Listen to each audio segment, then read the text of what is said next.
እንኳን ደህና መጣችሁ። ዌልካም ቱ ዲስ ቪዲዮ ኦን ሌቨልስ ኦፍ ማኔጀርስ። በቀደመው ቪዲዮ ማኔጅመንት ምንድነው የሚለውን አይተናል። በዚህ ቪዲዮ ደግሞ የማኔጀሮችን ደረጃ የምናየው ነው። በዚህ ቪዲዮ የምናየው የመጀመሪያው ኦርጋናይዜሽናል ፒራሚድ ምንድነው የሚለውን ሲሆን በመቀጠል ሶስቱን የማኔጅመንት ሌቨሎች የማኔጀሮች ደረጃ የምናየው ነው። ቶፕ ሌቨል፣ ሚድል ሌቨል ኤንድ ፈርስት ላይን ማኔጀርስ። በመቀጠል ደግሞ ሪሌሽንሺፕ ቢትዊን ዶስ ሌቨልስ በእነዚህ ደረጃዎች መካከል ያለውን ዝምድና ወይም ግንኙነት የምናየው ይሆናል። እንደተለመደው ሰመሪ እና ኩዊዝ ይኖረናል። እንዲሁም በሚቀጥለው ኤፒሶድ ምን እንደምናይ የምጠቁማችሁ ይሆናል። አብራችሁን ቆዩ።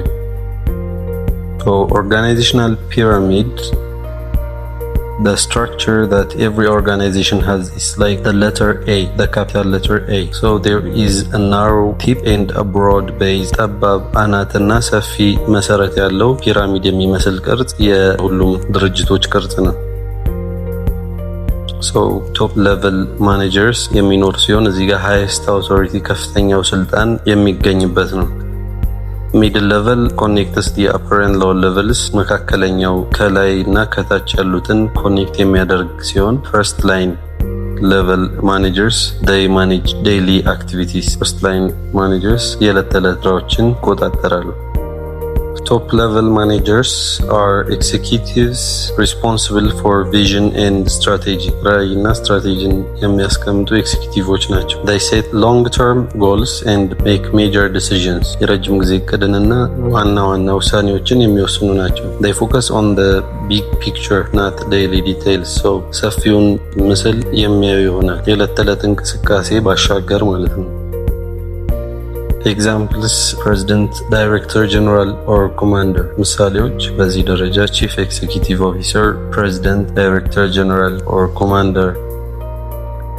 The key functions at the top level management is strategic planning, strategic እቅድ ማዘጋጀት, setting organizational goals, የድርጅቱን ግቦች ማስቀመጥ, and representing the organization externally. ድርጅቱን ወክሎ በውጭ ግንኙነት ማድረግ። በመቀጠል ሚድል ሌቨል managers at this level translate top management goals into plans and actions. በዚህ ደረጃ ያሉ ማኔጀሮች ቶፕ ማኔጅመንት ያስቀመጠውን ግብ ወደ እቅድ እና ወደ ትግበራ ይለውጣሉ። they supervise lower managers and departments. በእነሱ ስር ያሉትን ማኔጀሮች እና ዲፓርትመንቶች ይቆጣጠራሉ። they coordinate between top and first line managers. በመሃል ሆነው የበላይን እና የበታችን ያቀናጃሉ። Examples could be department heads, division managers. So key functions at the mid-level management include implementing policies and organizing resources. ፖሊሲዎችን መተግበር እንዲሁም ሀብትን ማደራጀት, monitoring progress and reporting results upward. ሂደትን መቆጣጠር እንዲሁም ውጤቶችን ለበላይ አካል ማሳወቅ ሪፖርት ማድረግ በሚድ-level ማኔጀር የሚገኙ ወይም የሚሰሩ ዋና ዋና ተግባራት ናቸው። First line managers, also called supervisors or front line managers. Supervisor ወይም front line manager ብለን ልንጠራቸው እንችላለን። Directly manage employees who perform daily tasks. የዕለት ተዕለት ስራዎችን የሚሰሩትን ሰራተኞች በቀጥታ የሚቆጣጠሩ ናቸው። They ensure tasks are completed efficiently. እያንዳንዱ ስራ ወይም ተግባር ያለ ብክነት እየተሰራ መሆኑን ያረጋግጣሉ። የጊዜ ብክነት እንዳይኖር፣ የሀብት ብክነት እንዳይኖር ይቆጣጠራሉ። ሽፍት ተቆጣጣሪዎች፣ ሴክሽን ቺፎች እና ቡድን ኃላፊዎች ምሳሌ ሊሆኑ ይችላሉ። ዋና ዋና ተግባራት assign tasks and supervise performance. ስራን ይሰጣሉ፣ አፈጻጸምንም ይከታተላሉ። they provide training, feedback and motivation. ስልጠና፣ ግብረ መልስና መነሳሳትን ያደርጋሉ ማለት ነው። Now let's look at the relationship between those levels. All levels are interdependent. ሁሉም ደረጃዎች እርስ በራስ የሚደጋገፉ ናቸው። አንዱ ካለ አንዱ ድጋፍ ብቻውን መቆም አይችልም። Top management relies on information from lower levels. So top management በስሩ ካሉ ማኔጀሮች የሚመጣውን መረጃ መሰረት አድርጎ ውሳኔዎችን የሚወስኑ።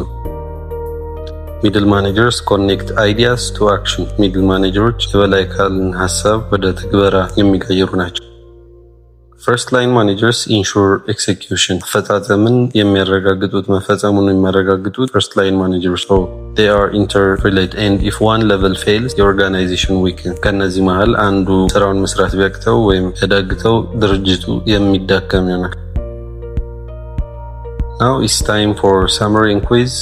So to sum up what we have seen on this video, there are 3 main levels of management: top, middle and first line. Each has unique role but shared goals. እያንዳንዱ ደረጃ የየራሱ ድርሻ አለው። የጋራ የሆነ ደግሞ ግብ የድርጅቱ ግብ ይኖራል ማለት ነው። Communication flows top down and bottom up. መረጃ ልውውጥ ከላይ ወደ ታች እንዲሁም ከታች ወደ ላይ የሚኖር ይሆናል።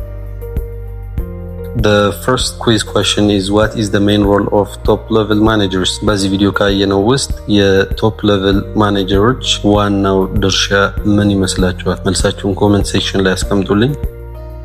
Who translates plans into actions? የትኛው ሌቨል ነው እቅድን ወደ ተግባር የሚቀይረው? What are first line managers responsible for? First line managers ምንድነው ኃላፊነታቸው? That's all for this video. We will see you in the next video in which we will discuss managerial skills. በቀጣይ ቪዲዮ ስለ ማናጀሪያል ክህሎቶች የምንወያይ ይሆናል። That is what makes a good manager. ጥሩ ማናጀር ምን አይነት ችሎታዎች ወይም ክህሎቶች ሊኖሩት ይገባል የሚለውን የምናየው